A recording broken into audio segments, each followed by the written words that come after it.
Assalamualaikum warahmatullahi wabarakatuh.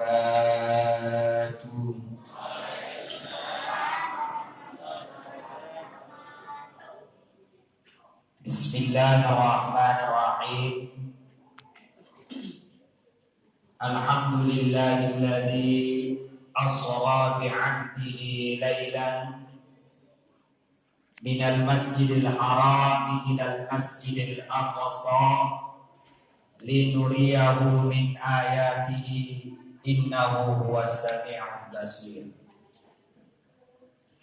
Allahumma shalli wa sallim wa barik wa karim ala habibina wa syafi'ina wa nabina maulana Muhammadin fil awwalin wa salli wa sallim ala sayyidina Muhammadin fil akhirin wa salli wa sallim wa barik ala sayyidina Muhammadin fi mala'il a'la ila yaumiddin wa salli wa sallim ala sayyidina Muhammadin fi kulli waqtin wa hin wa salli wa sallim ala sayyidina Muhammadin hatta tarithal arda wa man 'alayha wa anta khairul warithin wa ala alihi wa sahbihi wa man tabi'ahu ila yaumiddin. Amma ba'd. Subhanaka la ilma lana illa ma 'allamtana innaka antal alimul hakim.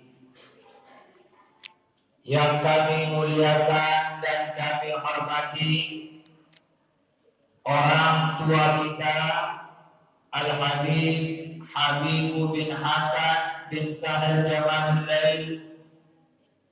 Yang kami hormati dan kami muliakan guru kita Al-Habib Hasan bin Habibu Jamalul Lail. Yang kami hormati dan kami muliakan para hadirin yang mohon maaf kami tidak sebutkan satu persatu.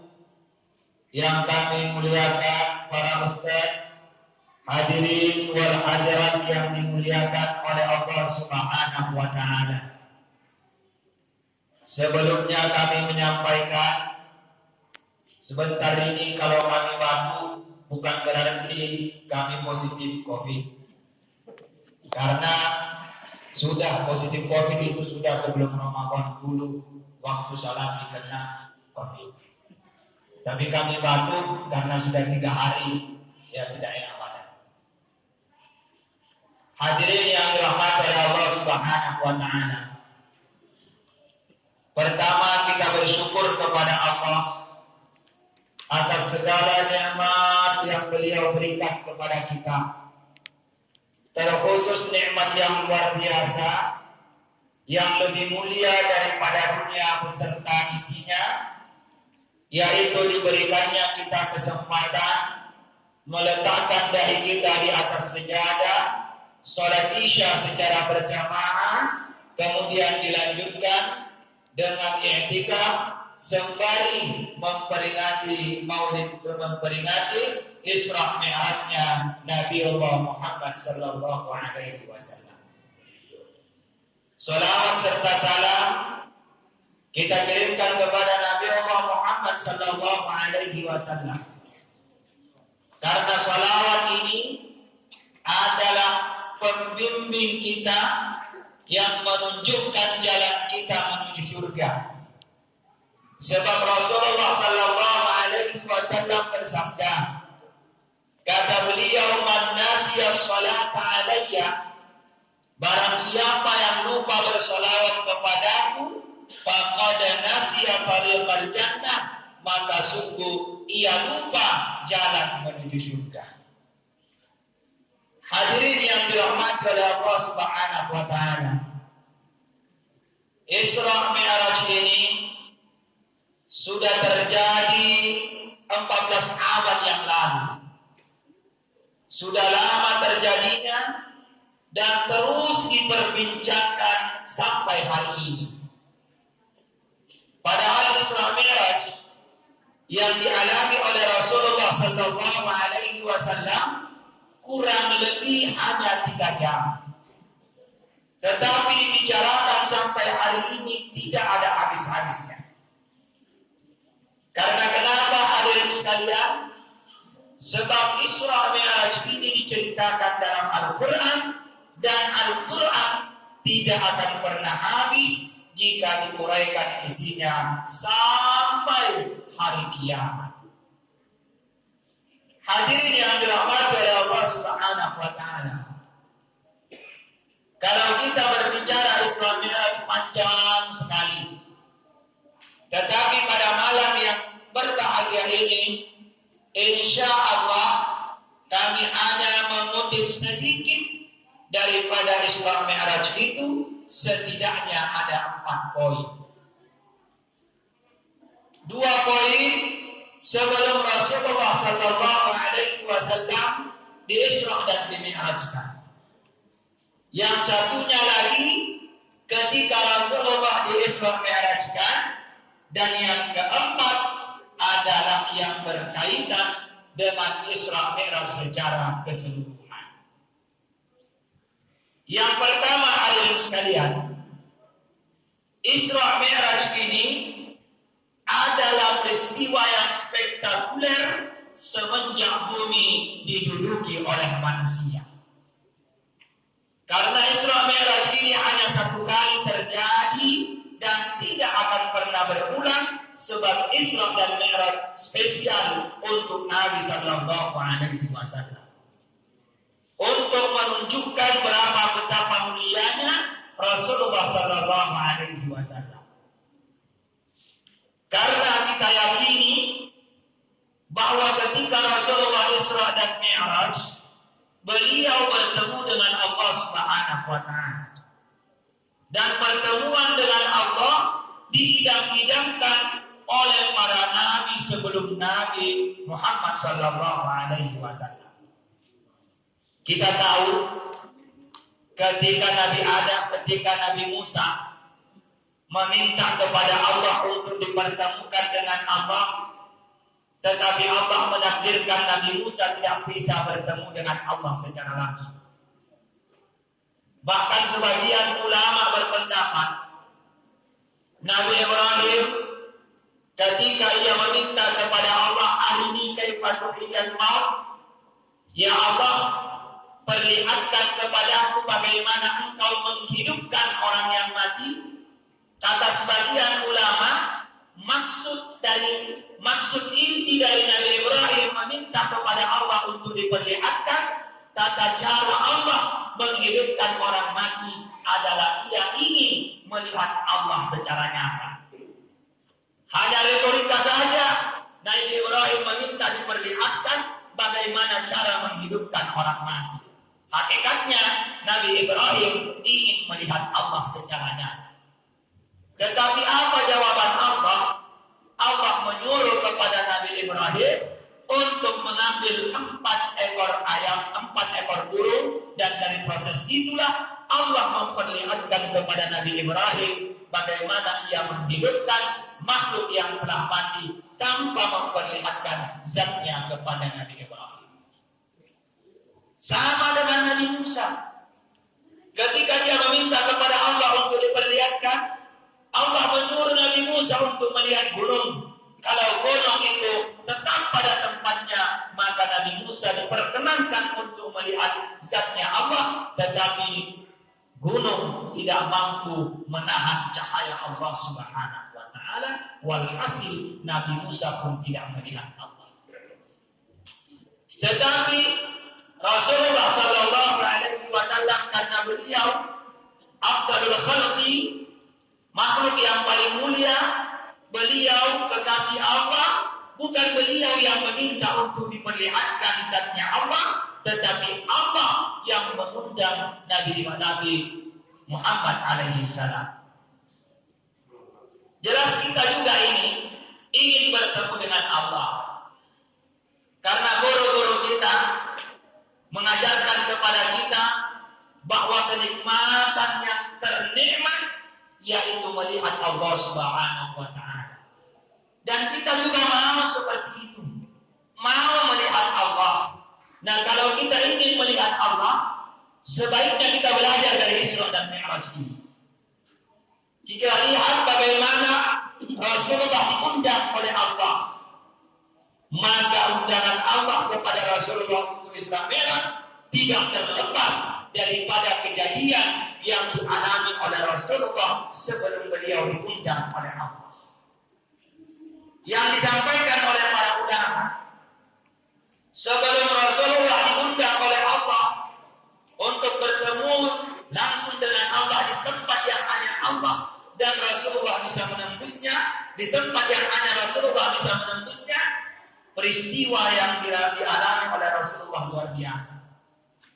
Yang pertama, Bapak Ibu sekalian, adalah meninggalnya paman Rasulullah Abu Thalib. Abu Thalib ini merawat Rasulullah Sallallahu Alaihi Wasallam ketika Rasulullah berumur 8 tahun dan ada pendapat mengatakan 6 tahun. Setelah kakeknya meninggal dunia, Abu Thalib lah yang merawat Rasulullah. Abu Thalib menyayangi Rasulullah melebihi sayangnya terhadap anak-anaknya. Bahkan sayang beliau tidak berubah ketika Rasulullah memproklamirkan dirinya sebagai nabi dan tidak menerima agama yang selama ini dia pahami dan dianut oleh Abu Thalib dan kakek-kakeknya Abu Thalib. Ketika Rasulullah memproklamirkan dirinya nabi, semua pamannya, semua keluarganya mengejek Rasulullah, tidak menerima Rasulullah, tetapi Abu Thalib sedikit pun cintanya tidak berubah terhadap Rasulullah Sallallahu Alaihi Wasallam. Bahkan beliau pasang badan. Ketika ada yang berani menyentuh fisiknya Rasulullah, maka ia berhadapan dengan Abu Thalib. Ketika Abu Thalib masih hidup, orang kafir Quraisy tidak berani menyentuh Rasulullah Sallallahu Alaihi Wasallam. Tetapi sebelum Rasulullah diangkat Isra Mi'raj, meninggal paman tercinta ini, yang sangat menyedihkan bagi Rasulullah Sallallahu Alaihi Wasallam.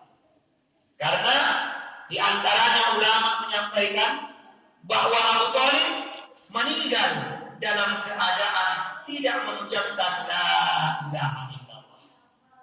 Tetapi Imam At-Tabarani beliau coba menggali dan menjelaskan, kata beliau hakikatnya Abu Thalib ini beliau mengucapkan la ilaha illallah karena sebelum meninggal bibirnya komat-kamit mengucapkan la ilaha illallah dan dilapor kepada Rasulullah Sallallahu Alaihi Wasallam. Pada saat itu paman Rasulullah meninggal Abu Thalib, maka kafir Quraisy sudah mulai berani untuk menyentuh fisiknya Rasulullah. Bahkan Rasulullah diboikot, makanan dibatasi, jual beli dibatasi, bergaul dibatasi dengan Rasulullah Sallallahu Alaihi Wasallam.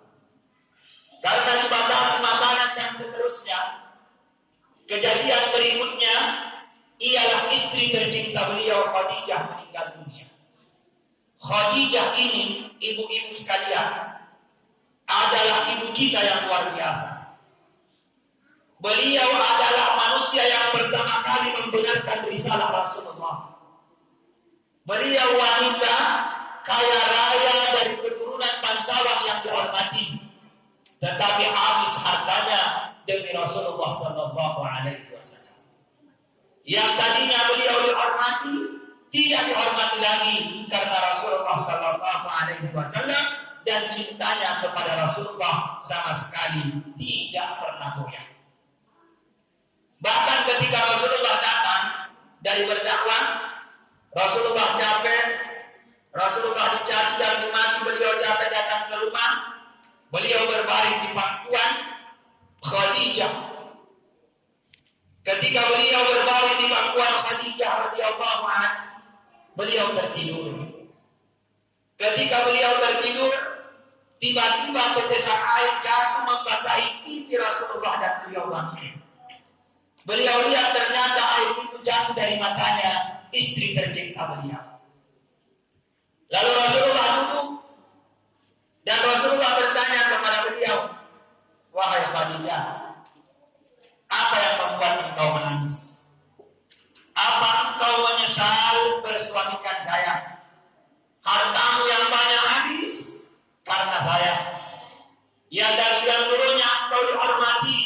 Sekarang engkau tidak dianggap di masyarakat karena saya. Apa jawaban beliau? Wahai Rasulullah, sedikit pun tidak ada penyesalan dalam diri saya. Sedikit pun tidak ada penyesalan dalam diri saya bersuamikan engkau. Saya adalah wanita yang paling beruntung di alam ini karena dapat suami seperti engkau. Kata Rasulullah, lalu kenapa? Mengapa engkau menangis? Kata beliau, wahai Rasulullah, sekarang usiaku 65 tahun. Sebentar lagi aku meninggal dunia. Sedangkan dakwah belum tersebar ke penjuru alam. Hartamu sudah habis, tidak ada lagi yang bisa aku bantukan kepadamu. Itulah yang membuat aku menangis, wahai Rasulullah. Kata beliau, wahai Rasulullah, esok hari ketika jasadku dimasukkan ke liang lahat, lalu ada sungai yang engkau ingin seberangi untuk menyampaikan risalah Allah. Tidak ada perahu, tidak ada langit yang engkau dapatkan, maka gali kuburku, ambil tulang belulangku, ikat menjadi ragil untuk engkau gunakan menyeberang lautan dan sungai dalam rangka menyebarkan risalah Allah. Cinta Aisyah Khadijah yang luar biasa.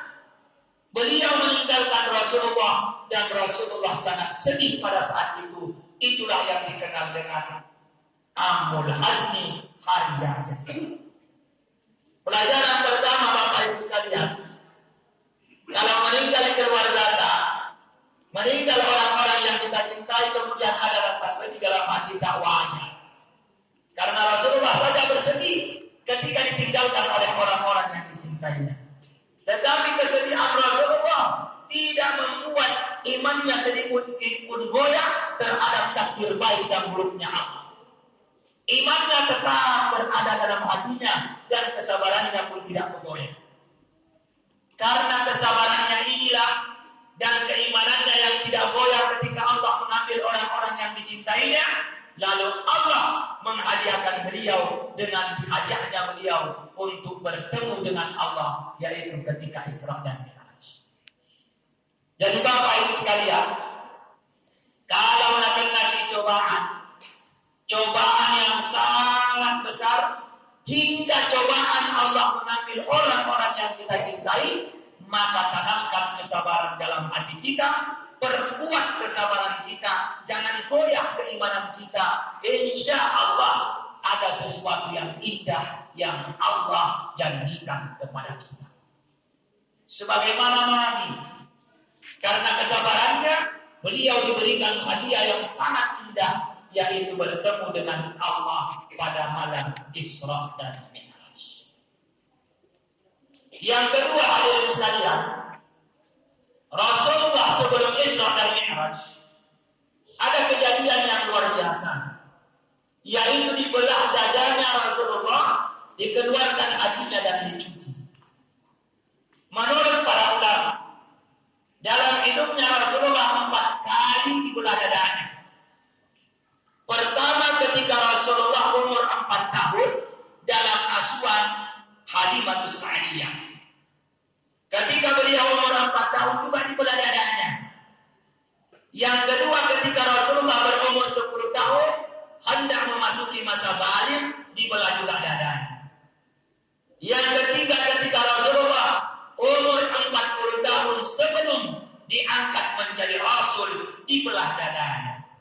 Dan yang keempat, ketika Rasulullah hendak Isra dan Mi'raj, juga dibelah dadanya.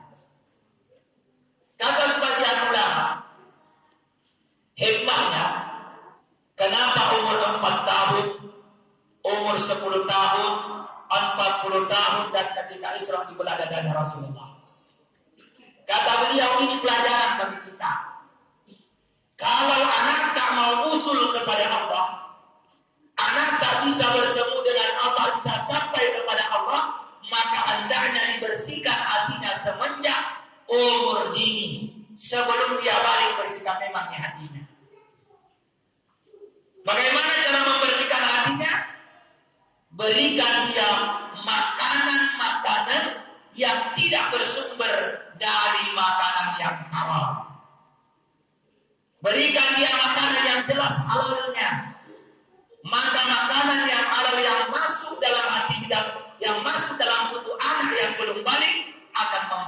hatinya. Kenapa? Karena dosa berhenti melakukan dosa sebab belum dibalik. Maka satu-satunya yang mempengaruhi hatinya adalah makanan.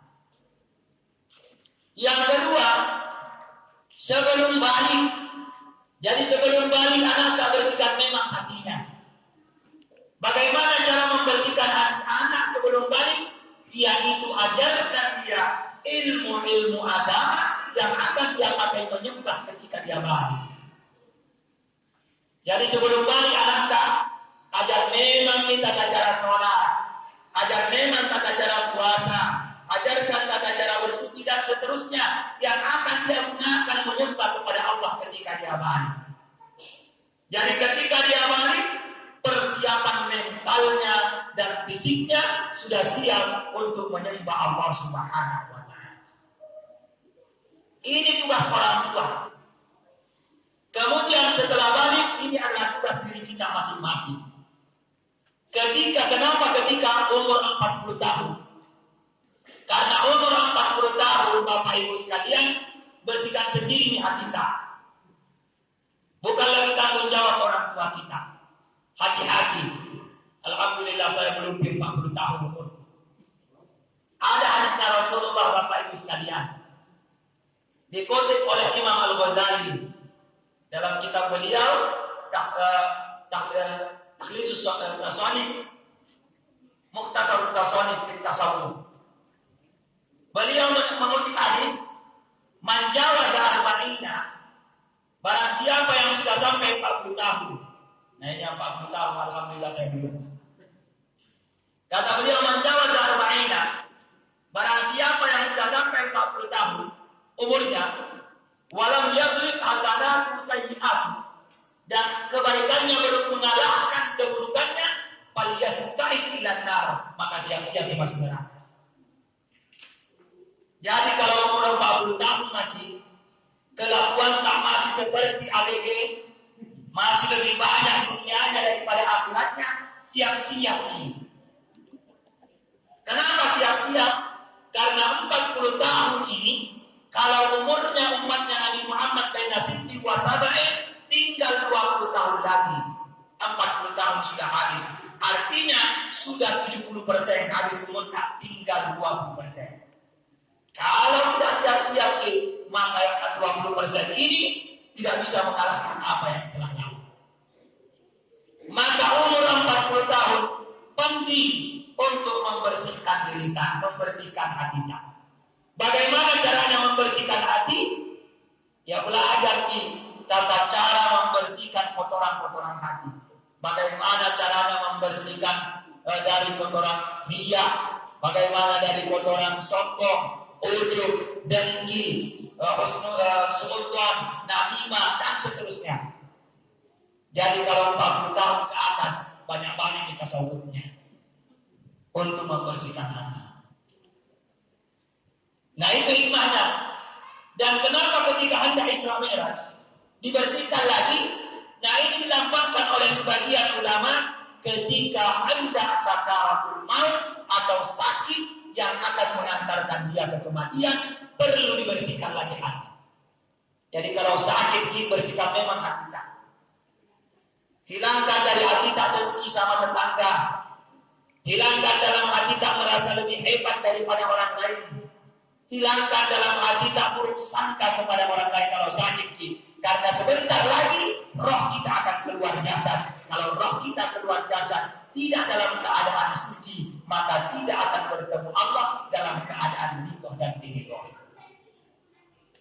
Hadirin yang dirahmati oleh Allah Subhanahu wa Ta'ala. Jadi ini dua. Sebelum Isra dan Mi'raj. Dan yang ketiga, ketika Rasulullah Isra. Ketika Rasulullah Isra dan Mi'raj, tujuannya disebutkan dalam Al-Quran, liduriyahu min ayati, agar supaya Allah memperlihatkan kepada Nabi tanda-tanda kebesarannya Allah. Jadi hakikatnya kata para ulama, kenapa Allah memperlihatkan kepada Nabi tentang tanda-tanda kebesarannya? Itu bukan untuk Nabi, tetapi untuk kita, umatnya. Karena Nabi ini, Bapak Ibu sekalian, Meskipun tidak diperlihatkan oleh Allah tanda-tanda kebesarannya, keimanannya Nabi sudah full. Tidak bisa lagi berkurang keimanannya Nabi. Karena keimanan pada Nabi itu yazidu wa la yanqus, terus naik, tidak pernah kurang. Jadi apa gunanya Allah memperlihatkan tanda kebesarannya? Allah memperlihatkan tanda kebesarannya Nabi untuk kita ini umatnya. Untuk kita umatnya yang akan disampaikan kepada umatnya. Disinilah pentingnya memperingati Isra dan Mi'raj, supaya diketahui apa yang dilihat oleh Nabi. Yang dilihat oleh Nabi ini banyak sekali. Yang saya ingin sampaikan Bapak Ibu sekalian 3. Satu untuk laki-laki, satu untuk perempuan, dan satu untuk umum. Laki-laki dulu. Di antaranya yang lihat Rasulullah ketika beliau Isra dan Mi'raj. Beliau sampaikan kepada sahabatnya ketika beliau datang dari Isra Mi'raj. Kata beliau, "Summa ata biqaumin baina yadayhi lahmun nabiyun." Ketika Rasulullah Isra Mi'raj, dia melihat ada sekelompok laki-laki. Sekelompok laki-laki ini di depannya ada rantang, ada tampar di depannya. 2 tampar di depannya. Satu berisi daging yang sangat harum dan sangat indah, baru dagingnya. Yang satu lagi dagingnya berulat dan busuk. Di depannya ini laki-laki. Lalu ini laki-laki yang dipilih adalah daging yang busuk berulat itu namakan. Itu namakan. Dia tidak makan ini daging yang indah, yang harum, yang segar, dan makan ini. Lebih pilih makan daging yang berulat dan busuk. Lalu Rasulullah bertanya kepada Jibril. Kata beliau, "Man haula'i ya Jibril?" Siapa itu kasihan Jibril? Kenapa makan daging yang busuk? Kenapa makan daging yang berulat? Padahal ada daging yang segar dan harum. Apa jawaban Jibril? Kata beliau, "Haula'i rajulun min ummatika." Itu Nabi Muhammad, itu adalah laki-laki dari golongan umatmu. Mudah-mudahan tidak ada di sini. Amin. Allahumma. Nabi itu adalah laki-laki dari golongan umatmu, taqulu indahu al-mar'atul halal thayyibah. Dia punya istri yang halal, tetapi dia memilih untuk bermalam dengan perempuan al-mar'atul khabithah, perempuan yang tidak halal. Jadi hati-hati Bapak Ibu sekalian, terutama bapak-bapak. Jadi yang dilihat oleh Rasulullah, yang lebih memilih memakan daging yang busuk daripada daging yang bagus, yaitu laki-laki yang sudah ada pasangan hidupnya yang halal, tapi dia memilih mencari hiburan dengan yang tidak halal. Sekarang itu gampang sekali. Biar sama dengan istri di samping tak bisa topi selingkuh. Kenapa? Karena ada WA, ada Facebook, dan seterusnya. Mantan yang dulunya tidak tahu di mana keberadaannya didapatkan di dunia mana. Gampang sekali. Jadi hati-hati bapak-bapak sekalian. Sekarang saja kalau masuk warung beli misalkan ayam goreng begitu mau dimakan, ada ulangnya marah-marah. Di akhirat nanti mau tidak mau kita akan makan daging yang berulat dan bau bernanah. Itu disebabkan karena kita memilih yang haram padahal ada yang halal. Rasulullah sudah ingatkan kepada kita, kalau keluar rumah lalu di luar rumah ada perempuan yang membuat kita tergoda, faliyarji. Nabi dan Rasulullah pulang cepat ke rumah, karena apa yang ada di rumah sama dengan yang ada di situ. Ada saja yang di situ sholat setan, jadi bagus dilihat, padahal sama. Ayat yang pertama. Kemudian yang kedua untuk ibu-ibu. Nah, dengarkan ibu. Yang kedua, Nabi dan Sayyidina Ali pernah datang kepada Rasulullah bersama Fatimah. Begitu saya buka, saya ketuk, Rasulullah membuka pintu. Kami lihat Rasulullah sedang basah pipinya. Berarti menangis si Rasulullah. Lalu Sayyiduna Fatimah bertanya kepada Rasulullah. Nabi bilang, kenapa menangis ya Rasulullah? Kenapa menangis? Apa Nabi bilang Rasulullah? Kata beliau, Lailatul Usriya bi ila samai. Waktu saya diperjalankan ke langit, kata beliau, ra'aitu, saya melihat nisa'a min ummati yu'adzibna bi anwa'il adab. Saya melihat perempuan-perempuan dari umatku disiksa dengan berbagai macam siksaan. Fabakaitu lima ra'aitu min syiddati adabiha. Maka pada saat itu saya menangis. Kalau ku ingat lagi kasihan itu umatku yang perempuan disiksa, menangis lagi saya. Dengarkan ibu-ibu, jangan pura-pura tidak dengar. Kata beliau, "Ra'aitu imra'atan mu'allaqatan bi sya'riha yughla dima'ha." Ada perempuan lagi dia digantungi dengan rambutnya, kemudian mendidih otaknya. Mendidih otaknya, kan bapak-bapak semangat ini. Ngambil ini. Kemudian para'aitu imra'atan mu'allaqatan bi lisaniha. Saya lihat perempuan ditusuk lidahnya digantung, wa animu yusaffu ala antiha. Sedangkan air yang panas disiramkan ke tenggorokannya. Luar biasa. Wa ra'aitu imra'atan, dan saya melihat juga perempuan qad syuddat rijlaha ila sadiyaiha wa yadaha ila nasiyatiha. Ada tuh perempuan melihat dia bilang diikat di tangan dan kakinya ke lehernya, ke dadanya diikat, kemudian digantung. Ada tuh perempuan yang anda lihat ditusui payudaranya kemudian digantung. Ada juga perempuan yang anda lihat